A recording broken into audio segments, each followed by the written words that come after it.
that our fire season has doubled, that how extreme the fires are has increased many-fold, and we're going to have to figure out some other way of fighting these fires. And no, you're not going to go out and rake Trump talked about, raking up all that debris.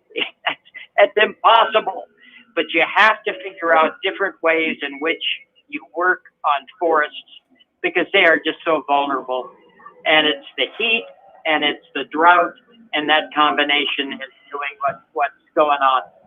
Can we attribute the heat and drought to climate change? What indicators do you have, without being, too scientific? What can you tell the average listener? I include myself in that, of course. What can you tell me of the indicators of climate change that you've seen that have led to these fires? Yeah, there is more temperature. The temperature is about a degree higher than it used to be. That causes all sorts of other things. The ability of the atmosphere to do different things, like how much rain a rain cloud can hold, has been expanded. That's why in the Midwest, when we get those clouds rolling in from the Gulf of Mexico, they have more pump in them. And when you see the rainfall I saw yesterday when I came back from Iowa City to Mount Vernon, just a huge downpour where your windshield wipers can't keep up with it. That's an indication. Drought is another indication, because the weather patterns move. We get more rain in eastern Iowa. Well, I wish we would. But we get more rain in that part of the Midwest, and they get less out in the Rocky area. And then that has an effect on whether or not you have enough snowpack. And then that has an effect on whether there's water in Arizona. All of it fits together. Yeah, I heard that on the evening news or CNN, or I better not admit to my listeners that I watch CNN, I guess. I watched it on Fox News, that the snowpack in the mountains is not what it used to be. They're not getting the snow up in the mountains every winter that then melts in spring and contributes to the rivers and everything in the West. So that is a main cause, they believe, some of those folks out there believe, for this climate change business. Or not the climate change business. I don't mean to, that sounds dismissive. I don't mean it that way at all. But it's an indicator of climate change that has caused these terrible fires. That's right. And other things. I mean, Portland, Oregon, 112 degrees. You can't, there has never been a time when that city had that much heat. There just hasn't, since we've been recording, since, you have thermometers in the 1700s. But since you've been recording things, never has there been that kind of heat. Yes, climate change has an effect. Well, I heard that the reason it's so hot in Portland is because of Antifa. Those damn liberals out there keep letting those guys raise hell and set fire to everything, and now we have climate change. So there you go. There you go. I've been to Portland. I've been to the Rose City. It's a beautiful city. I really do love Portland. But the times I was out there, and I include times in the summer, no, it wasn't nearly that hot. In fact, it was the changing climate did my sinuses a lot of good, because the last person on Earth who should be living in a place where there's a lot of pollination every year is me. Believe me. I had a allergist tell me years ago, move to Arizona. You really want to take care of the problem? Move to Arizona. David Osterberg is our guest, and he's with Common Good Iowa, and is the website at commongoodiowa.org, or where is it at? It is commongoodiowa.org. Commongoodiowa.org. I wanted to get that in there. Mike Owen would be texting me to get that sucker in. He would be. And we're still doing, even though we were this new merged organization, we're still doing climate change. We're still doing an energy policy. And then that's one thing you do about it. I mean, you can't just say, oh, what are we going to do?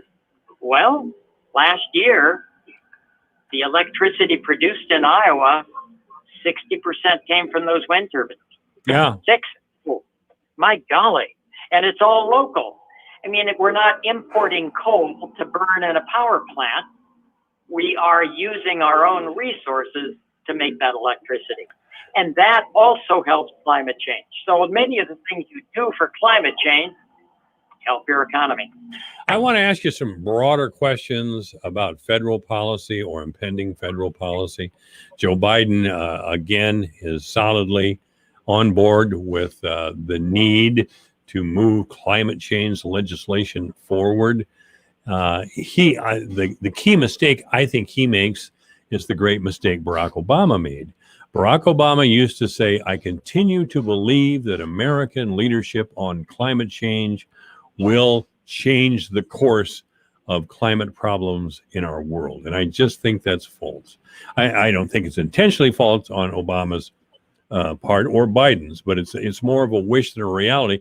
Because I tell you, the Russians, the Chinese, and in India, and China and India are especially big on burning coal, and India especially has a very dense form of coal that's particularly damaging to the climate. I don't think they're going to look at us and say, oh gosh, I wish we were the United States. I think they're going to keep burning coal no matter what we do. We could go through you and I have talked about this before. Yeah. We could go through wrenching economic times to affect this climate change legislation, and it won't affect climate change worldwide. Now, that's a question to you. What would you say in response? Okay, first of all, I would say that in China, they have probably 3 times as much wind power as we do. They have much more solar power than we do. I don't know the numbers there. And electric cars, there's another way of having less of a footprint. They're way, way ahead of us on all of those things. Now, this is a big growing, and therefore they also are building coal plants. But if you can get to the point that it says to India, for instance, you know what? The way you produce your things that we buy, we don't like. And unless you stop doing that, we're not going to buy them, and we're going to buy them from Singapore instead. When that happens, Iowa U.S. policy then has an effect on the world more than just follow our example. And I think that's what's beginning to happen also in Europe. You're happy to import stuff, but if it's produced with way too much carbon dioxide going into the atmosphere, you put a tariff of 20% on it, or you don't buy it, something like that. Then people have to respond. You know, it's funny what affects your opinion, you know, and I'll put it that way. It's not, you know, scientists always want to give us, like yourself, and scientists, other scientists that I've talked to over the many years and I stay in contact with, want to hold up a piece of paper with the scientific fact. But I always remember I had a friend years ago, and his father was an American diplomat. Now, this young man was born in France. He was still an American citizen, but he grew up speaking French, and he went to French schools. Well, in 1967, just about the time he was ready to graduate from high school, de Gaulle kicked the U.S. out of France for American chauvinism, essentially. Americans were telling the French what to do. It hadn't been that long since the Second World War, and due to nationalism, de Gaulle kicked out the Americans. So every time I hear, now the point I'm getting to here is that every time I hear Paris Climate Treaty, I think about the French and their attitude toward the United States, because it still exists. They don't like the idea of America leading them anywhere. And those things have power. That is a powerful force, as you know, that prevents policy from moving forward. That's right. Except that when it comes to France, they're already way ahead of us on their particular way of producing at least electricity. Remember, and you've talked about this before, 70% of their electricity comes from nuclear, and there's no carbon dioxide produced there. Plus, they're going, as like everybody else in Europe, very hard on solar and wind. No, they're, so it isn't that the French have to catch up with us. They're already there. Okay. For that particular example. But in general, Europe is further ahead on climate change policy than we are. Yes, they are. And also in France right now, you can't fly if there's a train that gets there as fast. I'd be okay with that. Yeah. I'm sorry, go right ahead and finish your thought. No, I mean, you can certainly, if you're in Bordeaux, you can go to New York by flying through Paris and vice versa coming back. But if you just wanted to go from Paris to Bordeaux, I hope I'm right on this, that would be less than a 3-hour train ride, and therefore you have to take the train. They're not going to let you fly anymore because it takes more energy to fly than to take the train. So their policies are ahead of ours in general. China's are ahead in some areas, behind in other areas. But as you move towards an economy that is more electric cars or biodiesel cars, either one of those are not, fossil fuel. And if you move towards your electricity produced by wind and solar, like we're already doing, these are good economic things, and they're also good for the climate. So this does not have to punish your economy. I understand those things. Those countries though act in their national interest, especially China. I mean, yes, they are intentionally, they don't want to get anything. They don't want to even seem to be influenced by anybody else. I mean, the Communist Party and President Xi especially. And I followed him. He's an interesting character. I mean, he had to go hide in a cave when he was young because his father was one of the Red Guards. You're old enough to remember the Red Guards. I am. But it was a very frightening time in China, and his father was in deep trouble with political leaders at the time. So as a young man, President Xi had to hide a lot for fear that he would actually be killed. I can't imagine the influence that would have on a young boy growing up, not knowing where his father was, not being very uncertain. David Osterberg is our guest. By the way, Representative Ann Meyer's in the room. If you want to ask Ann Meyer a question there, David, I'm sure she appreciates me hitting her with this right out of the blue like this. But yeah, we ought to have better policy in Iowa for the economy. Ann Meyer, we're going to talk, there it is, David Osterberg of Common Good Iowa. He wants to, he believes that we need a better green policy in Iowa. What is your response to that? Do you have one or? I will talk about, I just met with the Common Good Iowa last week, and actually my area of expertise is health policy. I'm chair of human resources in the Iowa House, and we're actually talking about maternal health and mortality and ways to increase that by extending Medicaid instead of 2 months out past delivery, 12 months out past delivery. So we're going to look at the cost of doing that and the impact on maternal mortality around births. You mean you don't know everything about everything? See, if you really did, you'd get a job as a talk show host. Then you'd know everything about everything. Isn't that right there, David? Well, no. This is the not really. Green. You like that policy? I'm sorry. What did you say, David? No. So we like what Glenn just said. That is a good thing to have done. Okay. Well, we're working on it. It's not done yet. I just met for the first time last week with Mayor Nell. With Mayor Nell. Yep. David Osterberg lives in Mount Vernon, by the way, and just by coincidence, we have a big sculpture on the east edge of our town commemorating Floyd of Rosedale. Yes. And apparently the sculptor of Floyd lives in Mount Vernon. Do you know this guy?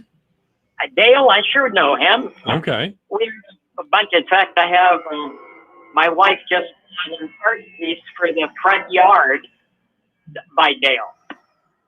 Okay. Well, that's terrific. Yeah. He does a lot of this work. Did you see him doing Floyd or not? I was walking by his establishment, and he called me over and said, "Come in and look at this." So I looked at it when it was still, before it was put on the stand. That is a big piece of sculpture. That's a big boy, isn't it? Yeah. I have to admit, yeah. when some of our local people, and I've told this story several times, when we first started talking here in Fort Dodge about having this big statue of a pig on the edge of town, I thought, well, this is going to make us look like a bunch of hillbillies, you know. But there's a great story behind Floyd of Rosedale. Do you know it or not? I don't. Go ahead. Floyd of Rosedale, and this has been told many times on the air, and I'll tell it once again because I never get tired of it. Iowa and Minnesota had a big football rivalry back in the 1930s, mid-1930s. And it was a rarity in those days to have a black player on the field, where the University of Iowa did. His name was Ozzie Simmons. Now, Minnesota, believe it or not, had a championship caliber team in those days, and they played Iowa in 1934, I believe, and beat them. Now, the Iowa players and coaches and sports writers back here in Iowa were very upset with the Minnesota team for hitting Ozzie Simmons, they believed, unnecessarily hard and repeatedly. Now, Simmons was a running back, so he was going to get hit. But the Iowa players and team insisted that the Iowa players and the coaching staff and many others insisted that this was a racist attack by Minnesota football players. Well, Minnesota responded, we didn't either, you know, and we're just a lot better than you. That was essentially their argument. So to diffuse the situation, the governor of Minnesota and the governor of Iowa made a bet. I think the governor of Minnesota said he would give us, 2 gallons of lard or something, or whatever it is they make up in Minnesota. But the governor of Iowa said, I will put up one of our finest pigs. And we had Rosedale Farms here in Fort Dodge. Alan Loomis, a very well-known local resident and a figure in Iowa history, put up the pig who was named Floyd of Rosedale. So they had the game, and they had a rematch of the game in 1935, and Iowa got smoked again. As a matter of fact, Minnesota went on to win the Rose Bowl that year, and Floyd of Rosedale went to Minnesota, where he died of natural causes. But ever since then, there has been a trophy called the Floyd of Rosedale Trophy, and that goes to the winner of the Iowa-Minnesota football game every single year, and it has for decades. Many, many, many years now. So that's the historical connection. Iowa, Minnesota, and by the way, anybody who calls themselves the Golden Gophers doesn't deserve the trophy in the first place. But they did have it, but Iowa's had it now for 6 straight years, and I have every confidence that they'll hold it for yet another year. But when I stopped and thought about the story behind Floyd of Rosedale, the idea that this pig on the edge of town was a bad thing, changed entirely, and I now see it as a very proud moment, tiny moment, of course, but a proud moment in Iowa history.